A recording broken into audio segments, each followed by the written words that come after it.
खुलुमबाय बड' लेटेस्ट आपडेटआव बयखौबो बरायबाय। रादाबखौ फरायदों आं प्रमद खाख्लारिया। गिबि निउस दङ। बर'नि देंखो मुलुगाव अरायसम बिहोमा होबोनाय बर'नि मुंदांखा देंखोगिरि सुलेखा बसुमतारीनि दिनै जोनोम सान। बिथाङा 1963 मायथाइनि 28 जानुवारि एबा दिनैनि सानावनो जोनोम मोनदोंमोन। देंखोगिरि सुलेखा बसुमतारीया दिनै 60 बोसोर आबुं जाबाय। गिबि मन्थ्रि डक्टर हिमन्त बिश्व शर्मानि मोनसे बिबुंथिया ससियेल मिडियायाव गोबां सावरायजागासिनो। गथ' जोनोम होनायनि बैसोखौ लानानै आसामनि गिबि मन्थ्रि डक्टर हिमन्त बिश्व शर्मानि बिबुंथि। 22 बोसोरनिफ्राय 30 बोसोरनि गेजेराव गथ' जोनोम होनांगौ। जायफोरा दासिमबो हाबा लायाखै थाबैनो हाबा लानांगौ होनना गिबि मन्थ्रि डक्टर हिमन्त बिश्व शर्माया बिबुंथि लाखियो। चिराङाव साख्रि होनायनि मुङाव मोनसे मुगैथाव जाथाया नुजाथिदों।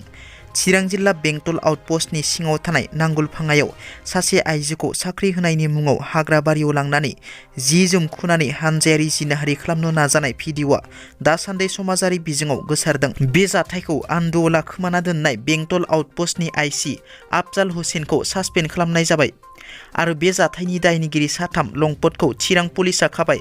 हमजानाय साथाम लंपटनि मुं फारियै पबित्र राय, गणेश राय आरो गुलजार हुसेन। बे जाथायजों लोब्बा थानाय साब्रै दायनिगिरिया दासिमबो खारखोमानानै दं होनना मिथिनो मोननाय जादों। मख'नो गोनांदि आइजोआ बे जाथायनि सायाव बेंटल आउटपस्टआव कमप्लेन फाइल खालामनो थांदोंमोनब्लाबो आइजोनि कमप्लेननि सायाव नायबिजिरनायनि सोलायै बेंटल पुलिस आइसि आफजाल हुसेना दायनिगिरिफोरनि साइड लानानै आइजोखौ उल्था थाथा खालामो एबा एदावो। बिनि उनाव आइजोआ मिडिया लिंनानै गासिबो जाथायनि सायाव फोरमायथियो। बिनि उनाव चिरांनि एसपि प्रानजित बराया गासिबो जाथायनि सायाव बिजिरनायनि उनाव आइसि आफजाल हुसेनखौ सासपेन्ड खालामो। सनितपुर आरो बिश्वनाथ जिल्लानि गं 60 गामिया बिटिआरआव सरजाबजानायनि उनाव दुंहाव थासारि सोमजिनायखौ नुनो मोन्दों। बिटिआरआव सनितपुर आरो बिश्वनाथ जिल्लानि माखासे ओनसोलखौ सोसननाय जासिगोन होनना गिबि मन्थ्रिया फोसावनायनि उनाव मैया सारिदुवार निसि माखुम फुटाराव खमैबो 1000सो अना बर'फोरा सोमावसारदों।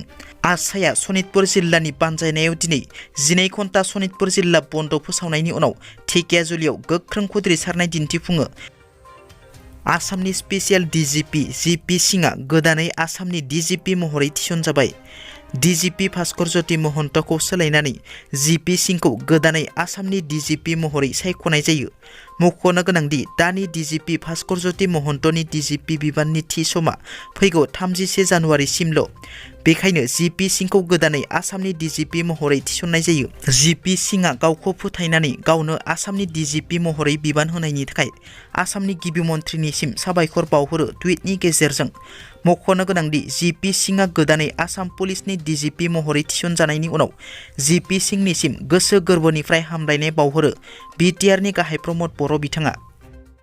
दिनैनि रादाबा एसेनोसै।